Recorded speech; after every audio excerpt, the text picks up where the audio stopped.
Driver's licenses. I got my first driver's license when I was 16 back in Michigan. Cody High School had a driver's training course as a subject at the school. That is, if you pass the course, pass the written test, and then road test, you receive credits towards your graduation. There was a driving course in the school grounds that included cars and traffic signals, much like the Japanese driving school here in Japan. I checked the internet and found that many high schools in the USA still offer driver educational courses today. I got my license when I was 16. Everybody got a license when they were 16 or 17. And in some states, you can get a driving permit when you are 14. That is because there is a need for farmers and sons to carry out their work driving a vehicle. One of my girlfriends went to a driver's training school instead of taking the course at the high school.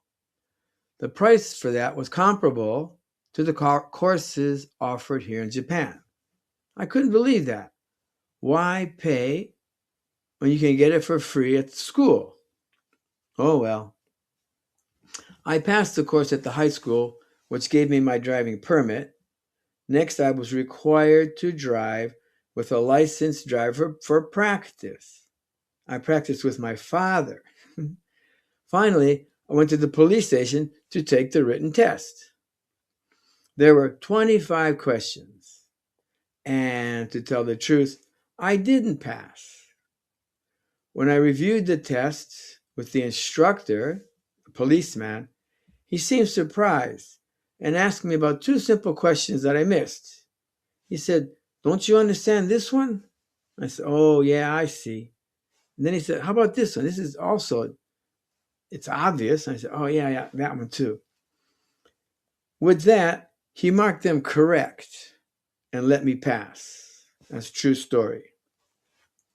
1 year later, I had my own car. It was a used car.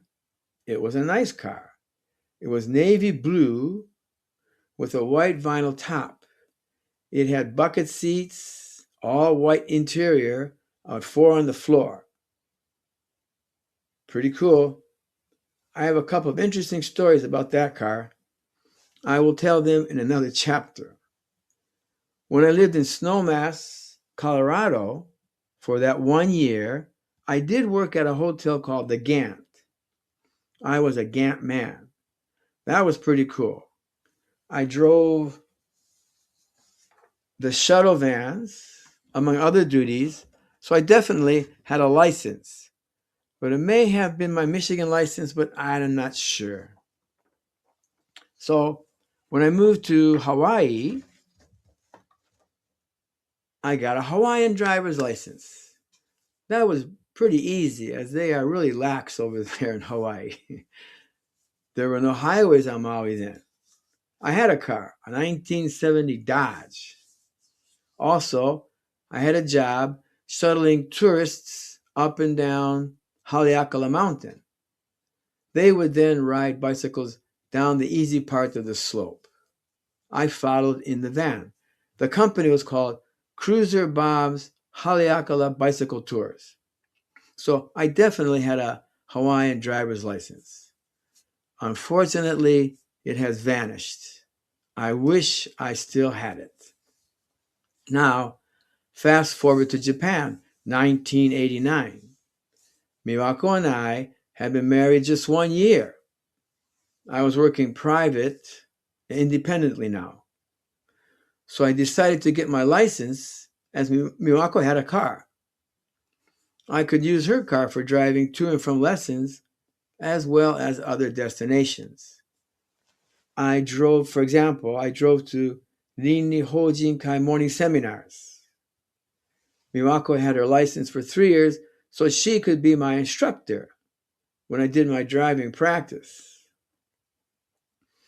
I found out later that you can take the driver's test in Tokyo in a variety of languages. But at that time, I was determined to learn the Japanese language So I decided to kill two birds with one stone and take the high road. I would do just as the Japanese do. I would learn the rules of the road and take the tests at the local driver's education center. I bought a textbook and started studying.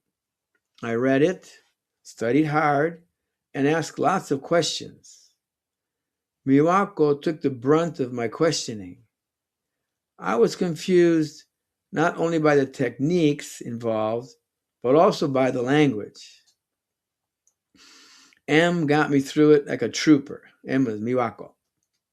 It wasn't easy, and I was prone to complain a lot. What's new? One time, as I waited the bus at the Omiya station, I went to the police box there and asked the officer about one question that I didn't understand in the textbook. He confessed, "I have no idea. That is not my area." I eventually enrolled in the KM driving school. I had to. They knew all the ins and outs of the procedures and rules, etc.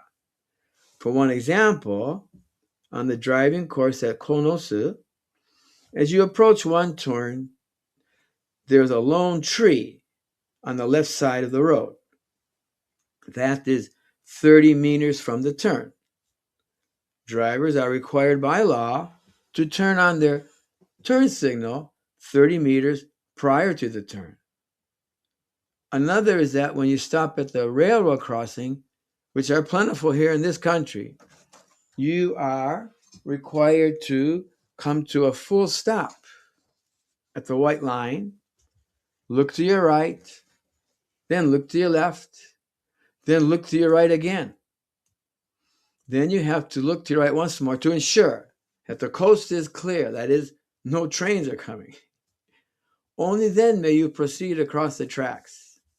Of course, you also have to wait until the car ahead of you has completely exited the track area. Lots of rules. And certainly, you must stop at all train crossings, whether a train is approaching or not. They drive on the right side of the road here. I believe they modeled that after the British. My clue to that is that they call the hood of a car in Japan the bonnet. In the USA, we drive on the left side of the road. Here they drive on the right side. That was a challenge at first, but no more. I passed the first stage written test, so I was able to take the driving test. Well, take the driving test will be a piece of cake, I thought, as I'm such a seasoned driver. But that was in the good old USA. At my turn to drive at the practice range, I got in the driver's seat, buckled up, and then started the car. The officer turned off the ignition and told me to get out of the car and into the back seat.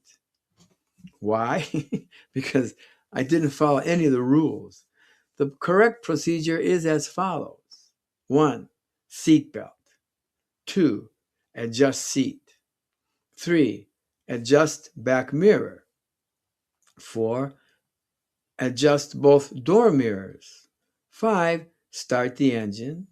6. Look in the back mirror. 7. Look in the door mirror or side mirror. 8. Turn on the signal. 9. Look once more in the door mirror. And then 10.